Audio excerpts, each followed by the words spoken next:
네, 세상은 점점 어두워져 가죠. 죄악이 더 깊어지고 관영해지고 그러한 때일수록 우리 안에 있는 어둠이 깊어질수록 빛은 더 빛나기 마련입니다.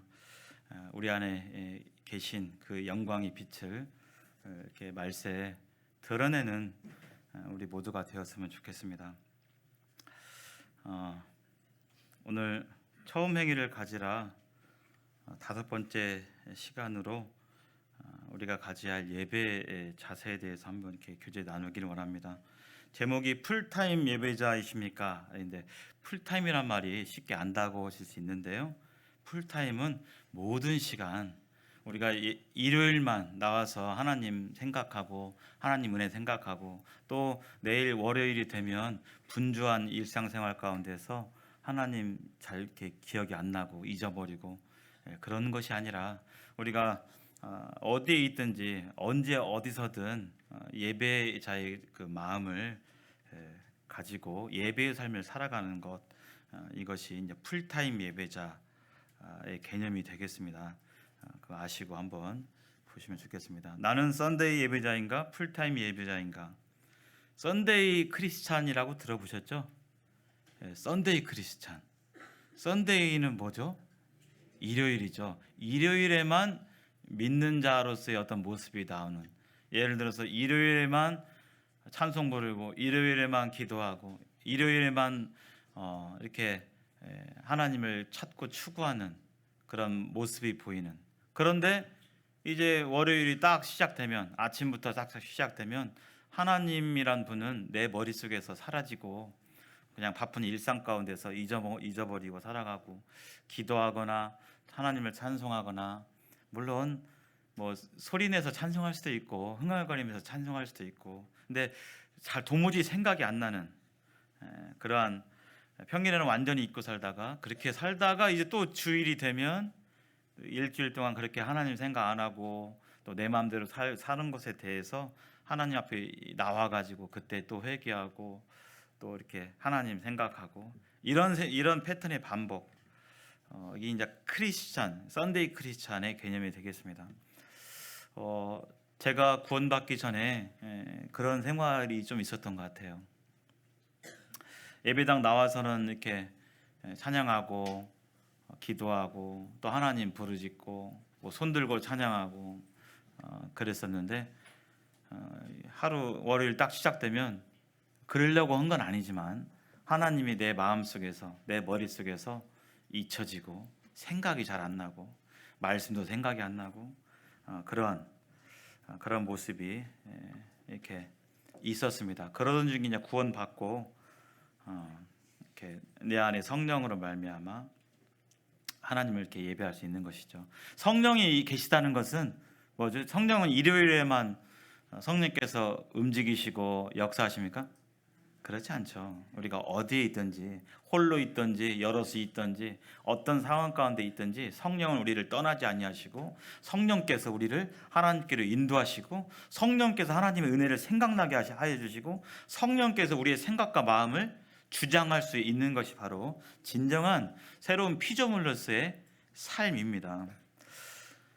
이런 나는 정말 썬데이 예배자인가 또 풀타임 예배자인가, 한번 이 시간, 짧은 시간이지만 생각해 보시고 또 우리 안에 계신 성령으로 말미암아 그렇게 인도되는 그런 시간이 되었으면 좋겠습니다. 예수님께서도 이런 말씀을 하시죠. 당시의 바리새인들과, 겉으로는 거룩한 가운을 입고 또 종교인들의 독특한 억양들이 있잖아요.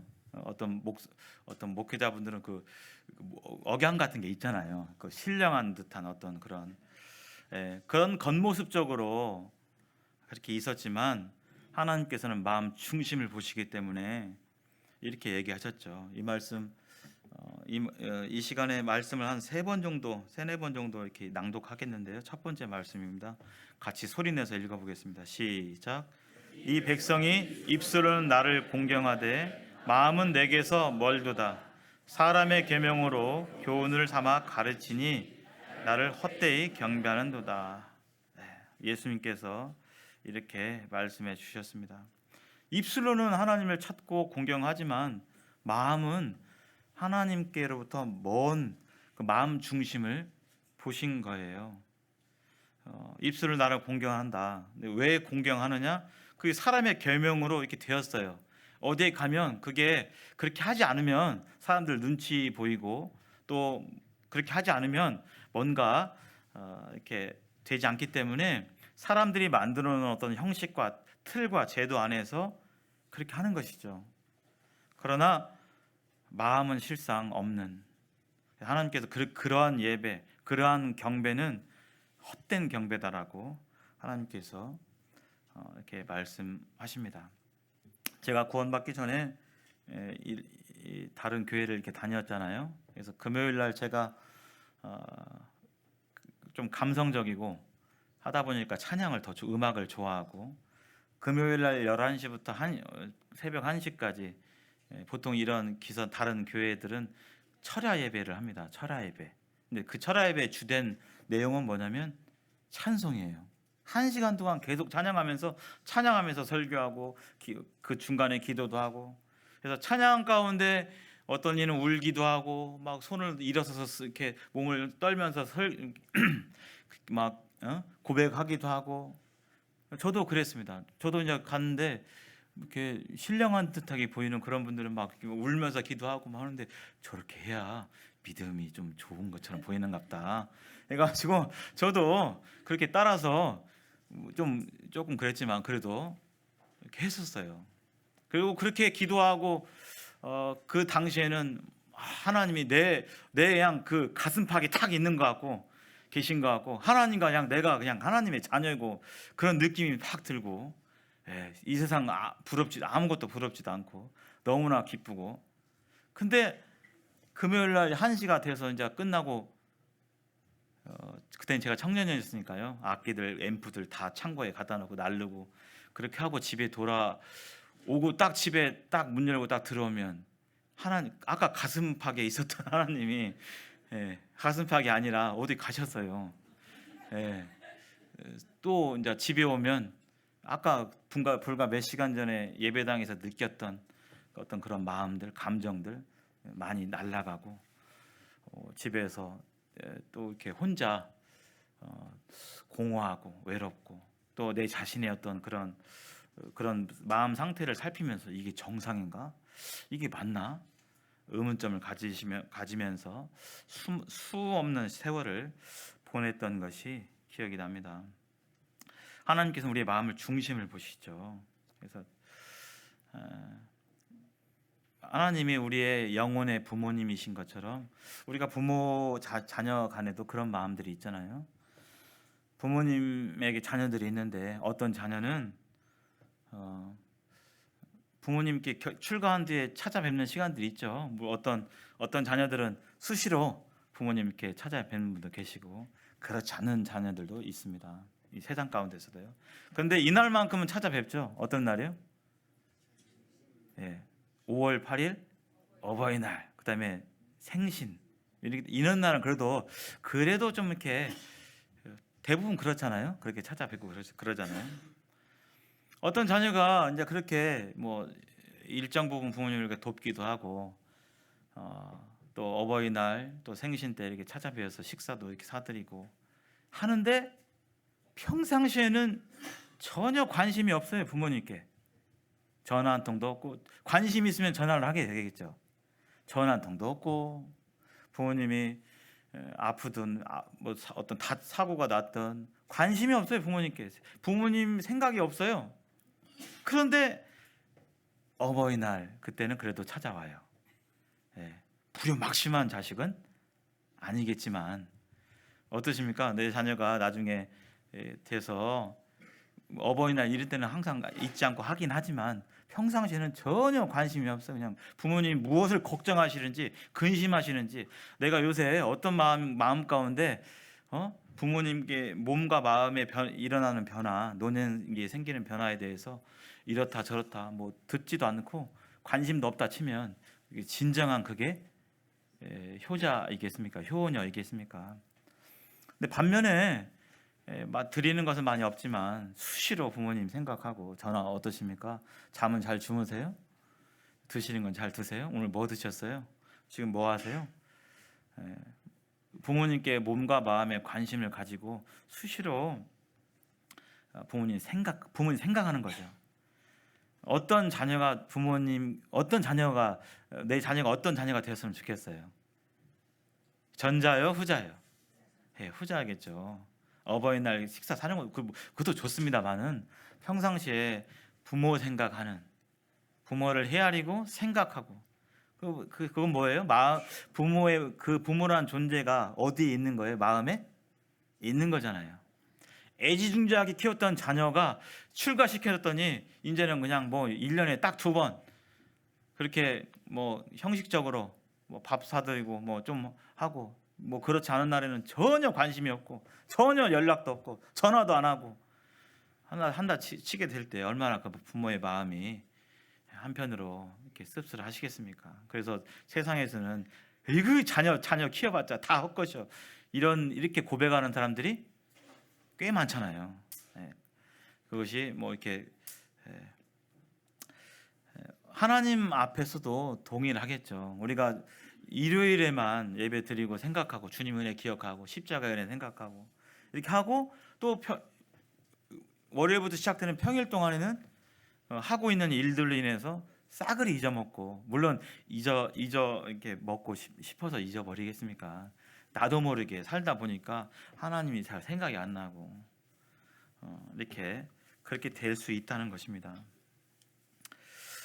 또 다른 말세에 이런 말씀들이 있죠. 한번 읽어보겠습니다. 시작. 경건의 모양은 있으나 경건의 능력은 부인하니 이 같은 자들에게서 내가 돌아서라, 이렇게 얘기하고 있죠. 그래서 우리에게 어떤 겉모습적으로 경건의 모양이 있을 수 있지만 하나님께서는 능력을 보시기 때문에, 그 중심을 보시기 때문에 경건의 능력은 부인한다. 즉 이거 믿음과 관련이 있는 것이죠.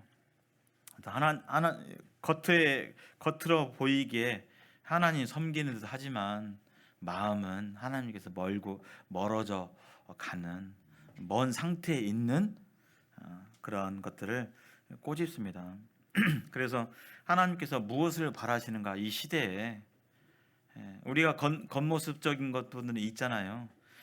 뭐 농담으로 썬데이 크리스찬에 대해서 어떻게 생각하십니까 했을 때 목회자분들이 썬데이 크리스만 돼도 다행이다, 이렇게 얘기하시는 분들 계시더라고요.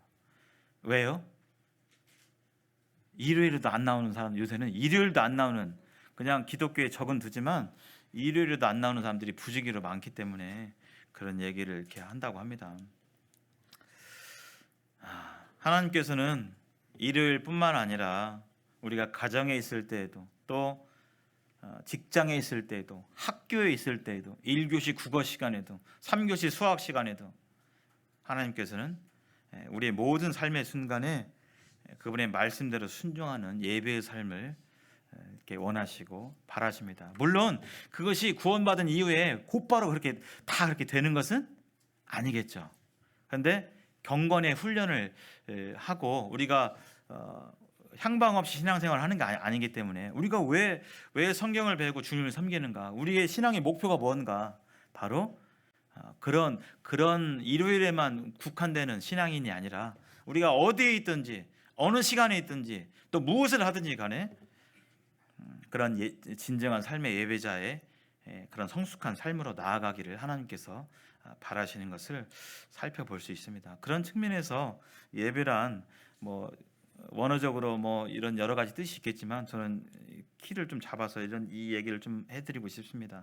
예배에 대해서 경배, 예배해서 영어로 워십이라고 해요. 워십. 이 워십을 좀 나눠보면 worth란 단어하고 ship이란 단어의 결합어인데, worth는 가치란 뜻입니다. ship은 지위, 신분이라는 뜻인데요. worship은 가치를 가지고 있는 지위자, 신분자를 나타내요. 그래서 이걸 좀 풀이해서 얘기하면 말로 측량할 수 없는 가치를 가지고 계신 하나님, 그분의 지혜에 맞는 합당한 영광과 존귀를 표하는 것. 우리가 시장, 대통령이면 대통령에 맞는 그 지혜에 맞는 어떤 대우가 필요하잖아요.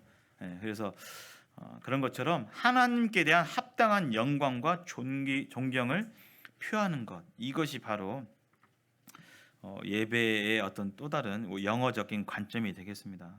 그래서 요즘 세상에서는 예배하라, 경배하라 이런 얘기 많이 해요. 기독교가 아니라 조금 뛰어나거나 훌륭한 사람들에게.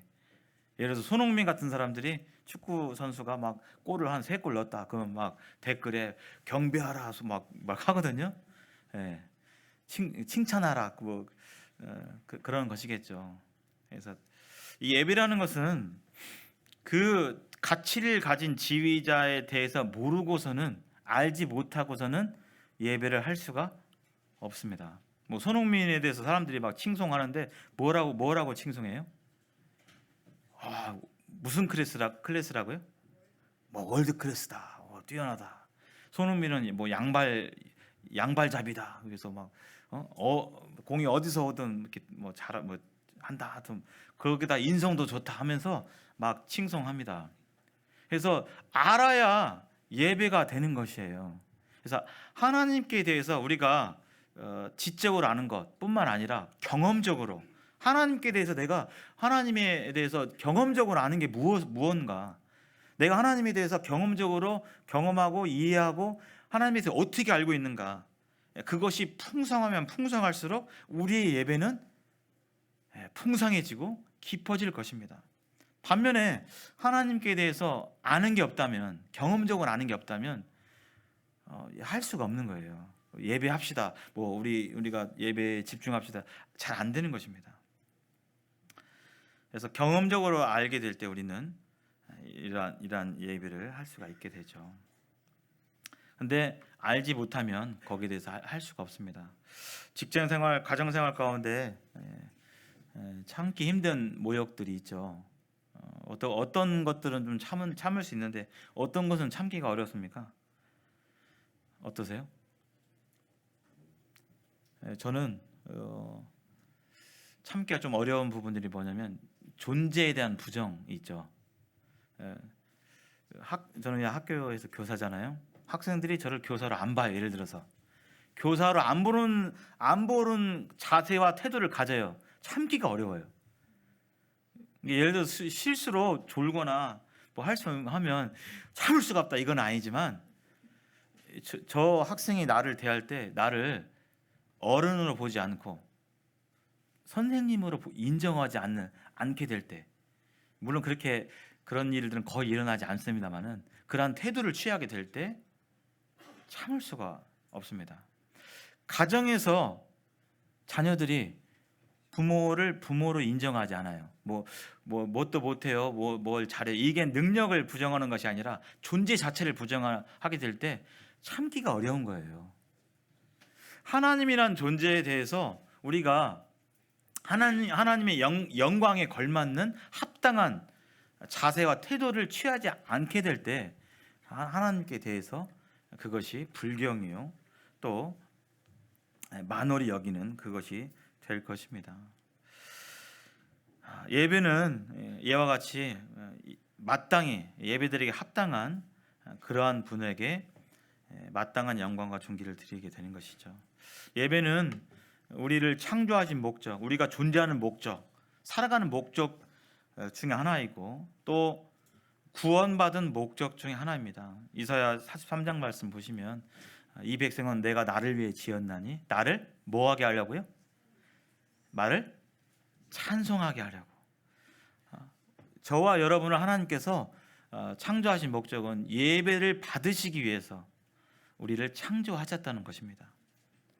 또 하나, 우리가 죄 가운데서 망할 수도 있었는데 우리가 구원받은 목적 중 하나는 바로 예배 받으시기 위해서 우리를 구원하셨다는 거예요.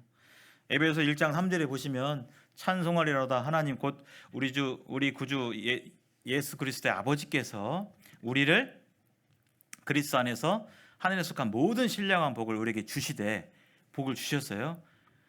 창세전부터 우리를 예정하셨고 그리스도 안에서 우리를 택하셔서 우리를 하나님의 자녀들로 삼아 주셨습니다. 그 이유가 뭐죠? 바로 이는 그가 사랑하시는 자 안에서 우리가 그의 아름다운 덕을 영광을 선포하게 하시기 위해서 우리를 이렇게 구원하시고 우리를 부르신 것입니다. 우리를 구원하신 목적이 바로 하나님의 영광을 찬송하고 찬미하고 영광을 드러내는 것을 하기 위해서 우리를 구원해 주셨다고 분명히 말씀해 주셨습니다. 그래서 하나님이 원하시는 예배란 요한복음 4장 24절에서 영과 진리로 예배하기를 원하시는데 지난 하반기죠. 성령님께서 한 5번 정도 시간을 통해서 예배에 대해서 말씀해 주셨는데 영과 진리로 하는 것을 하나님께서 원하시잖아요. 영은 뭡니까? 성령이잖아요. 성령이 들어오지 않으면 우리가 하나님이 원하시는 예배를 드릴 수가 없어요. 성령이 인도하시는 예배, 또 하나님 말씀 안에서 드리는 예배, 이것이 바로 성령이 이끄심으로 말미암아 드리는 예배가 하나님께서 원하시는 예배인데, 구체적으로 말씀드리면 우리 삶 가운데서 오늘 우리가 드렸죠. 주의 만찬을 통해서 우리는 특별히 이렇게 공적으로 예배를 드립니다. 뿐만 아니라 삶을 통해서 우리는 예배를 드리죠. 이 삶을 좀 나눠보면 구체적으로는 가정이요, 또 다른 곳에서는 사회죠. 사회. 우리 학생들에게는 사회가 어디가 되겠어요? 학교가 되겠죠. 그 다음에 일반 분들은 이제 직장이라든지 이런 부분들이 이렇게 되겠습니다. 나는 가정과 사회에서도, 가정과 학교, 직장에서도 하나님께 합당한 영광과 존경을 표하고 있는가? 일요일 날 우리가 지금 하나님께 대해서 표현하고 행하는 자세와 태도처럼 그렇게 행하고 있는가? 아니면 그 괴리가, 그 차이가 좀 큰가?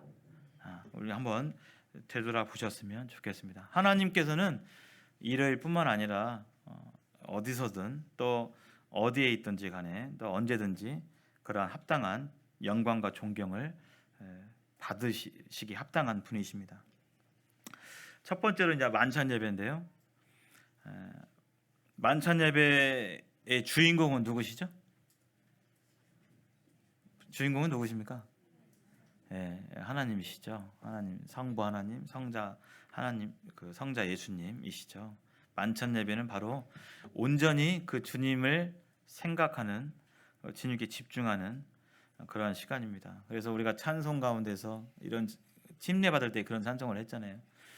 세상과 나는 간 곳 없고 구속한 주만 보이도다. 이 세상 근심 걱정, 또 나의 연약함과 나의 어떠한 것들은 다 뒷전으로 가고 오직 십자가에 달리신, 나를 위해 생명까지 내어주신, 나를 위해서 부활하시고 승천하신 예수님을 만을 생각하고 집중하는 시간이 만찬 예배가 되겠습니다. 이 하나님 앞에서 정말 두렵고 떨림이 있는가? 처음 행위를 가지라고 했는데 정말 두렵고 떨림이 있는가? 아니면 익숙하고 그냥 의뢰히 그냥 드리는 의무적인 행동인가? 우리는 하나님 앞에서 두렵고 떨림이 있는 우리의 자세를 살펴볼 필요가 있습니다. 그런 자세는 내면과 외면으로 나타날 수가 있죠. 외적인 자세, 나는 이런 하나님께 합당한 복장인가, 또 시간을 잘 지키는가, 또 준비해서 나오는가, 이러한 부분들을 우리는 생각해 봐야 됩니다. 또 하나, 내면의 자세를 생각해 볼 수 있죠. 비록 나머지 평일 동안 주님 생각도 이렇게 잘 안 나고 잊어버리고 한다 하고, 또 죄 가운데 때로 빠지고 한다 할지라도 만찬 예배에 앞서서 그런 죄에 대해서 하나님께 자백하고 또 회개하고 또 나와 관계가 서먹한 또 어떤 상처가 있는 그런 어려운 가운데 있는 관계 가운데 있는 그런 지체들이 생각난다면 용서를 구하고 또 용서해주고 그렇게 평안한 가운데 나아오는가. 그리고 나의 모든 자아와 예배를 방해하는 어떤 것들에 대해서 다 자기 부인하고 나는 이 시간 왜 여기 앉아 있는가? 난 왜 여기 있는가 생각하게 될 때 나는 피조물로서 구원받은 하나님의 자녀로서 하나님께 온전하게 예배 드리기 위해서 이렇게 나와왔다라고 생각하고 하는 그런 자세를 갖는 그런 마음들이 있는가 한번 우리는 생각해 봐야 됩니다. 말라기 때 그랬죠. 말라기 때 희생 제사를 드리는데 눈먼 것, 저는 것 이렇게 드리게 될 때 그렇게 했잖아요, 실제로. 뭐 예배가 없었던 건 아니잖아요. 근데 하나님께서 뭐라고 이렇게 얘기하셨죠? 그것을 그렇게 눈멀고 저는 것들을 누구한테 줘보라고요? 너 총독에게 줘봐라. 그것을 너희 상전에게 줘봐라. 저는 그 말씀을 이렇게 읽게 될 때 그 하나님의 마음을 이렇게 생각해 보게 돼요. 그래서 나는 정말 다른 누가 아니라 하나님 앞에서 그런 하나님을 하나님답게 합당하게 내면적으로 외면적으로 그렇게 하나님을 모시고 있는가 이렇게 생각해 보게 됩니다. 영과 진리로 이렇게 드리는가, 이것은 성령의 인도하심에 따라서 예배를 드려야 되겠습니다. 물론 예배 드릴 때 특별히 우리 형제님들은 공적인 예배잖아요. 공중 예배에서 입술을 벌려서 직접 하나님께 공중에서 감사 드릴 수 있는 특권이 있는 것이죠. 자매님들은 그렇게 하지 않도록 해주셨어요. 하나님께서 정하셨어요. 특권이기 때문에 이것은 당연히 우리가 이것을 사용하는 것이 하나님께 영광이 되는 것입니다. 준비가 필요한 것이죠. 그래서 물론 예배당 오셔가지고 갑자기 하나님 성령께서 인도하실 수 있습니다. 그러나 일주일 동안 우리가 하나님을 묵상하고 하나님의 은혜를 생각하고 말씀을 묵상하고 삶 가운데 우리가 살아가게 되면서 하나님께 성령께서 어떠한 제목으로 어떠한 예물로 하나님께 감사의 예물을 드릴지 성령께서 우리 안에 계시기 때문에 인도해 주실 거예요. 우리 그 성령께 기대하고 바라면 그것을 가지고 하나님께 나아오셔야 되겠습니다. 또 하나 우리가 정말 예배 시간에 집중하는가 하는 그런 부분입니다. 회사에서 또 일상생활 이렇게 대화 가운데서 대화를 하는데 대화를 건성으로 들어요. 예를 들어서 듣는 등 마는 등. 예를 들어서 대화를 제가 막 힘든 얘기를 막 하고 있는데 휴대폰을 이렇게 꺼내면서 이렇게 저는 쳐다보지도 않고 얘기해봐. 그래. 하게 될 때 어떠십니까? 인격적인 좀 모독을 느끼시잖아요. 뭐 상황에 따라 다르겠지만 우리 대화라고 치면 뭘 봐야 되죠? 눈을 봐야겠죠. 그리고 집중해야겠죠. 무슨 얘기를 하는지. 근데 우리가 정해진 이 공적인 예배 시간, 제가 알기로 한 40, 50분 정도 그 시간마저도 다른 생각을 하거나 이렇게 하게 된다면 그것이 뭐 다른 사람은 둘째치고라도 하나님께 대해서 얼마나 하나님의 마음을 아프게 하는 것일까 이렇게 생각해 보게 됩니다.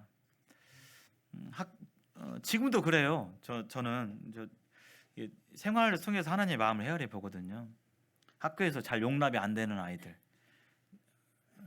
어떤 아이들이 잘 용납이 안 되냐면 모르겠습니다. 저는 이제 중고등학교가 아니기 때문에 중고등학교는 지금 어떨지 모르겠어요. 한 수업 시간에 한 5교시, 6교시, 7교시 때 엎어져 자는 학생들이 있나요? 우리 학생들 어때요? 있어요? 있어요? 네, 있죠. 저도 기억이 있으니까 어떻게 피곤한가, 잠이 쏟아지는가, 나도 모르게 졸기도 하고 또 그렇게 하는데 아예 그냥 선생님 수업하시는데 아예 그냥 대놓고 그냥 무조건 그냥 뭐 이렇게 자버린다. 맨날 어쩌다 하는 게 아니라 어떨 것 같으세요? 인격적인 모독을 느끼죠. 근데 초등학교는 잘 안 자요. 근데 제가 지금 고학년을 하기 때문에 뭐 자고 안 자고가 중요한 게 아니라 제 수업을 아예 안 들어버려 그냥. 예, 안 자는데 그냥 낙서하거나 그냥 어쩌다 낙서할 수도 있잖아요. 그게 아니라 아예 듣질 않아. 그냥 수업을 그냥 낙서하거나 그 다음에 뭐 쪽지 써서 친구들이랑 얘기하거나 그러면서 아예 듣지 않게 될 때 수업을 이렇게 보면 이렇게 알잖아요. 피곤해서 막 어쩌다 졸거나 뭐 그런 상식적인 범위가 아니라 시종일관 그런 태도와 자세를 보이게 될 때 이게 용납하기가 쉽지가 않아요. 그래서 데려다가 얘기하고 공부가 재미가 없냐, 또 나를 싫어하냐, 왜 수업이 재미가 없냐, 뭐 이렇게 얘기할 수밖에 없어요. 그게 그냥 지나치지가 않아요. 모르겠습니다. 중고등학교 선생님들께서는 그냥 그렇게 수업하시던데 저는 안 되더라고요.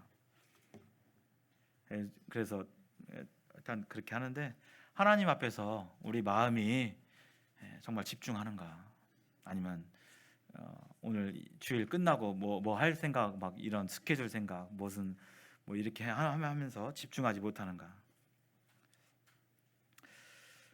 또 우리는 만인 제사장이라고 얘기하죠. 우리 특별히 형제님들은 짧게라도 질서를 따라서 이렇게 예배하고 있는가, 우리는 살펴봐야 됩니다. 우리가 흔히 어떤 차별성, 우리 브래드린 처치에 대해 차별성을 얘기하면서 우리는 목회자를 통해서 하나님 뭐 이렇게 중보하는 게 아니라 우리 각자가 우리 안에 계시는 예수님의 영으로 말미암아 하나님께 당당히 나아갑니다. 당당히 얘기합니다. 이렇게 얘기하면서 너희는 그 만인 제사장에 대해서 얘기하잖아요. 너희는 택하신 족속이요 거룩한 백성이요 이렇게 하면서 하잖아요. 그런데 그건 그거고 우리의 실제적인 행동과 현실에 있어서 그렇게 하지 않는다면 그건 그냥 구호에 지나지 않을 것입니다.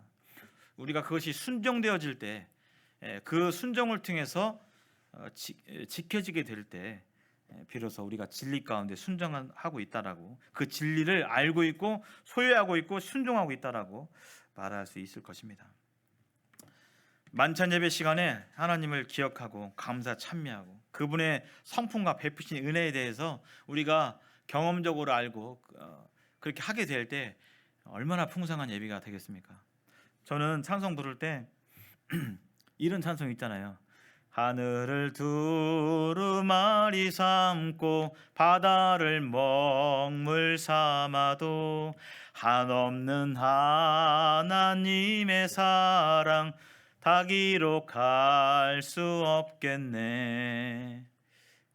하늘을 두루마리 삼고 바닷물이 먹물 삼는데 그걸 다 쓸 수가 없대요. 한없는, 얼마나 하나님의 그 은혜가 풍성하게 내가 경험되어졌으면 그렇게 되겠습니까? 저는 여기 물이 있는데 여기 이 잉크를 써봐, 하나님은 써봐 했을 때 이것도 다 못 쓸 것 같아요. 하나님의 은혜에 대해서 이렇게 얼마나 제한적으로 알고 있고 누리는 것이 제한적이니까 우리가 하나님을 기억하고 하나님의 그 은혜에 대해서 풍성히 알면 알수록 이 만찬 예배 시간에 얼마나 풍성한 감사가 드려지겠습니까? 처음 행위를 가지라. 우리의 만찬 예배 시간이 그와 같이 하나님을 하나님답게 모시는 마음 중심 가운데서 성령의 인도하심을 따라서 하나님을 풍성히 아는 가운데서 이렇게 드려지게 되기를 하나님께서 원하시는 것을 생각해 보게 됩니다. 또 하나는 가정 예배입니다. 오늘 이제 끝나고 나면 좀 있으면 애찬을 드시겠죠. 그리고 소그룹이 있는 데도 있고 또 없는 데도 있고 집으로 돌아가시는 분도 계실 텐데 가정 예배에 대해서 한번 말씀드리고 싶습니다. 우리의 가정의 모습은 평일에 살면서 믿지 않는 가정과 무슨 차이가 있을까 한번 생각해 보시기 바랍니다. 믿지 않는 가정하고 우리 지금 예배당에 있는 모습, 모여 있는 모습 말고요. 평일날, 화요일날 저녁에, 뭐 목요일날 저녁에 그 시간이 믿는 가정하고 믿지 않는 가정하고 차이가 있는가 한번 생각해 보셨으면 좋겠습니다. 예전에 가정에 대해서 좀 나눴었는데 수많은 믿음의 선배들이 가정에서도 예배했습니다. 가정에서도. 그래서 노아라든지 아브라함이라든지 여호수아, 또 욥, 루터도 6 자녀가 있었지만 가정 예배를 드렸고, 메투엘리도 개혁가로서 그런 얘기를 했고, 진정한 개혁은 가정에서 이루어져야 된다. 교회가 아니라. 노아도 방주에 나와서 온 가족이 예배를 드렸고, 아브라함도 독자 이삭을 드리는 예배가 있었잖아요. 그래서 늘 들었던 예배이기 때문에, 아버지 오늘은 제물이 어디 있어요? 늘 제물을 드렸기 때문에 예배가 그냥 삶 가운데 있었잖아요. 욥도 그 자녀들의 각각 이렇게 예배를 드렸던 그런 모습들이 있었습니다. 우리는 보다 많은 시간들을 가정에서 보냅니다. 가정에서도 그분의 주권과 그분의 성품 은혜를 기억하고 감사하는가, 우리가 생각해 봐야 됩니다. 참 어떠십니까?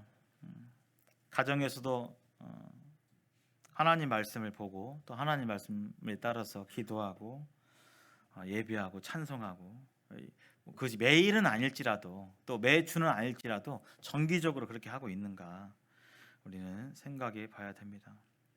가정이 시작되었다고 한다면, 지금 대부분은 여기 학생들은 믿는 가정 가운데 지내서 그냥 태어나고 보니 믿는 가정에 있었지만 또 그렇지 않을 수도 있죠. 가정이 시작되었다고 한다면 마땅히 가정에서도 예배해야 합니다. 특별히 질서에 따라서, 창조 질서에 따라서 누가요? 남편이 가정에서 하나님 말씀을 따라서 주관해야 돼요. 가정으로서 남편으로 세움을 입은 이유는 가정을 하나님의 말씀을 따라서 돌아보는 이러한 권한을 주셨어요. 그래서 하나님께서 여자의 머리로 남자를 세우셨습니다. 말씀을 따라서, 자기 성격에 따라서가 아니라, 자기 어떤 지식에 따라서가 아니라 하나님 말씀에 따라서 가정을 돌보고, 아내를 돌보고, 자녀를 돌보고, 가정을 운영해가는 이런 경영이 있는 거예요. 그래서 남자들에게 자존심 상하는 얘기하지 마라. 남자들은 자존심 꺾으면 진짜 힘들잖아요. 그런데 그 자존심은 바로 뭐냐면, 그 권위는 뭐냐면 하나님께서 부여해 주신 권위인데, 가정을 돌보도록 하는 그런 권위입니다. 그래서 남편이 이것을 해야 하기 때문에 개인 경건이 없이는 할 수가 없어요. 남자가 먼저 하나님 말씀 앞에 서야 되고, 남자가 먼저 하나님 앞에 무릎 꿇지 않으면 가정에서 어떻게 아내를, 자녀를 하나님 말씀에 따라서 돌보고 다스릴 수 있겠습니까? 개인 경험이 안 되면 안 되는 것입니다. 우리가 해야 되는 건 알지만 그렇게 할 수 있는 능력이 없는 거예요. 하나님 말씀 앞에서 내가 서야 되는 것입니다. 그래서 중요한 것이죠. 개인 경험이 쉽습니까? 쉽지가 않아요. 그래서 우리가 가정에서도 그렇게 해야 되고, 여기 지금 나는 남편이 아니니까 괜찮아가 아니라, 여기 계시는 우리 다음 세대 우리 젊은 형제자매들 또한 지금부터 하나님 앞에 쓰고 하나님 말씀을 배우고 하나님 앞에 기도와 의뢰하고 의지하는 마음과 있게 될 때, 가정이 시작되게 될 때 그러한 일들을 할 수가 있게 되는 것입니다. 근데 쉽지 않죠. 많은 시행착오가 있습니다. 지금도 늦지 않았어요. 이제 내가 50대고 60대고 70대인데 여지껏 안 해왔는데 뭔 이제 와서, 아닙니다. 신앙은 그때 나이와 상관이 없는 거예요. 아니 자녀들 이제 다 커가지고 아닌데, 두 분만 자녀들이 다 출가하고 집에서 떠났으면 부부가 남아서 두 분끼리 하시면 되는 것입니다. 이러한 가정 예배는 꼭 자녀가 다 있는 상황 가운데 하는 것이 아니라 그렇게 되는 것이죠. 그렇게 될 때 가정에서도 하나님의 이름이 불려지고 하나님의 거룩하신 그런 하나님께 대해서 합당한 그런 존경과 예배가 가정에서도 있게 될 것입니다. 이사 갈 때 하나님의 이름을 부르고, 또 가족 가운데 마음이 상심될 때 온 가족이 그런 부분에 나눠서 하나님의 이름을 부르고, 얼마 전에 수능 봤죠. 수능 볼 때도 주님의 이름을 부르고 주님 앞에 온 가족이 나와서 그 자체가 삶의 예배인 것입니다.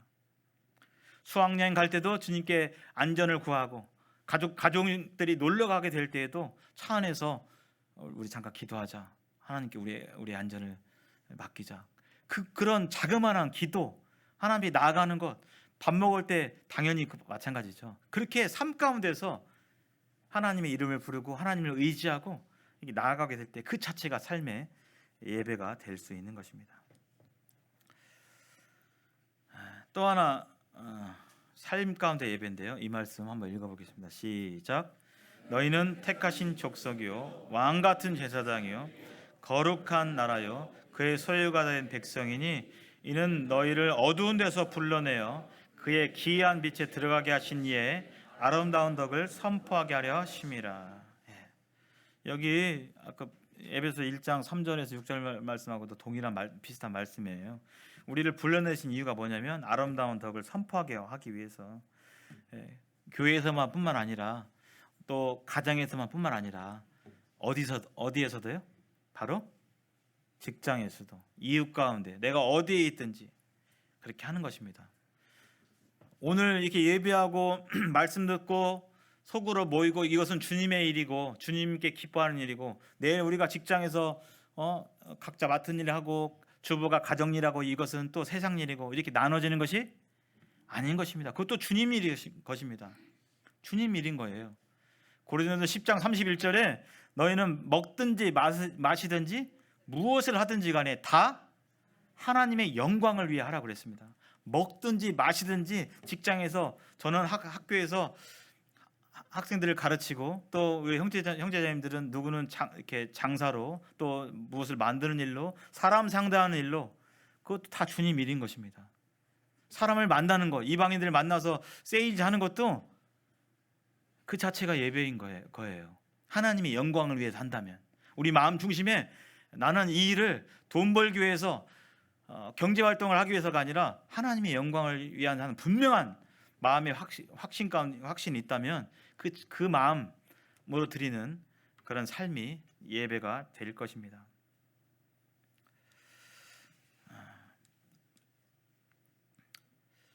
세상 사람들은 우리가 예배당 나가는 횟수를 보고 뭐 독실하네, 신앙적이라고 평가하지 않아요.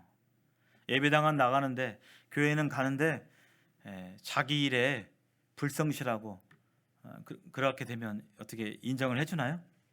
안 해줍니다. 차라리 덜 가고 자기 일에 충실하게 될 때 역시 믿는 사람들은 뭐가 달라도 달라, 믿는 사람들은 저렇게 일해, 이런 얘기를 하게 됩니다.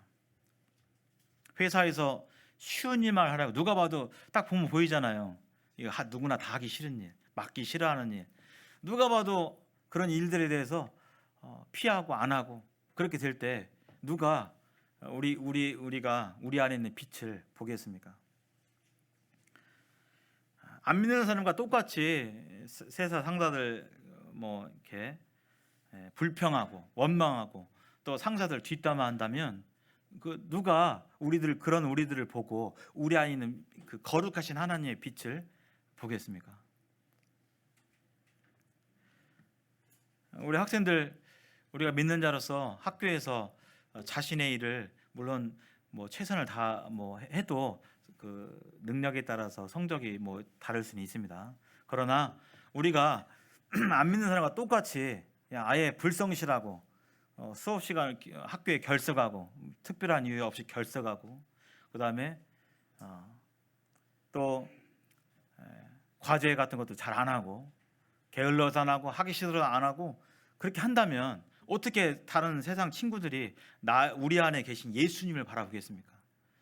그러면서 우리가 예수님을 믿으라고 하게 될 때 너나 잘 믿으세요 이렇게 하겠죠. 그래서 우리가 삶 가운데 거룩하고 구별된 삶의 방식과 간증을 통해서 빛과 소금의 삶을 살게 될 때 그 자체가 우리는 예배의 삶이 될 것입니다. 다른 사람들은 다 그래도 저 사람만큼은 정직하고 저 사람은 분명하고 확실히 믿을 수 있는 사람이야, 신뢰감을 줄 수 있는 그러한 삶을 살게 될 때 어떻게 해서 너는 그렇게 하니? 재미없게 사는 것 같은데 그래도 참 훌륭해 보여. 교회 어디 다녀? 이렇게 물어보는 것이죠. 우리가 우리 일에 불성실하게 된다면 물어보지 않을 것입니다. 그러한 성실한 삶 가운데서 예수님을 증거하는 삶, 직접적으로 말씀이 필요하겠죠. 이것은 훈련과 연습이 좀 필요합니다. 성격적으로 기질적으로 입이 잘 안 떨어지는 분도 계시잖아요. 네. 식장에서 예수님 믿으세요? 직장 생활하고 학교 생활하다 보면 여러 사람들을 만나요. 상심한 자도 만나고 승승장구하는 사람도 있고 가정에 어떤 우환이 있어서 그런 사람도 있고 이렇게 지내다 보면 있잖아요. 그런 상황 가운데 성령께서 복음 전할 기회를 주십니다. 그래서 이런 훈련과 연습을 통해서 우리가 우리 안에 계신 그런 빛을 드러내게 될 때 그것이 바로 삶의 예배일 것입니다. 정리해 보면 풀타임 예배자는 데살로니가서 5장 16절 18절처럼 모든 삶의 순간과 현장에서 예배당이 됐건 가정의 일이 됐건 설거지를 하던 음식을 만들던 직장에서 어떤 내 업무를 하든지 간에 그분의 주권과 은혜를 기억하면서 그분의 말씀을 따라 실제적으로 순종하는 그런 삶이 바로 풀타임 예배자라고 말할 수 있겠습니다. 그래서 여기 데살로니가전서 5장 16절 18절 말씀은 어떤 말씀이죠? 잘 아시는 말씀이에요. 항상 기뻐하라, 쉬지 말고 기도하라, 범사에 감사하라. 어떻게 항상 좋은 일만 어떻게 항상 기뻐하라 할 수 있지? 우리는 기뻐할 수 있는 근거가 있잖아요. 그렇죠? 우리 몸이 아프고 어떤 일이 안 되고 생각한 대로 안 된다 할지라도 우리는 사망 권세를 이기신 하늘 소망을 가진 저 천국을 소유하고 있는 놀라운 하늘 시민으로서 감사할 수 있는 이유가 충분히 있는 것입니다. 항상 기뻐하고 범사에 모든 일에 감사할 수 있는 그런 이유가 분명히 있습니다. 이것이 바로 예수 그리스도 안에서 우리를 향하신 하나님의 뜻이잖아요. 그래서 우리가 어디에 있든지 이와 같이 구분점이 없는 예배당에서 예배드리고 찬양하고 우리가 학교에서도 또 직장에서도 누굴 만나든지 하나님 찬송하고 하나님 얘기하고 하나님으로 말미암아 나의 나된 것을 증거하고 나는 원래 형편없는 사람이었지만 하나님의 말씀이 하나님의 은혜가 내 안에 들어와서 이런 삶을 살게 되었다. 이것이 모두 다 하나님의 은혜다라고 얘기하고 당신도 하나님을 믿지 않겠습니까? 이렇게 전하는 그러한 성숙해가고 성장해가는 우리 모두가 되었으면 좋겠습니다. 감사합니다.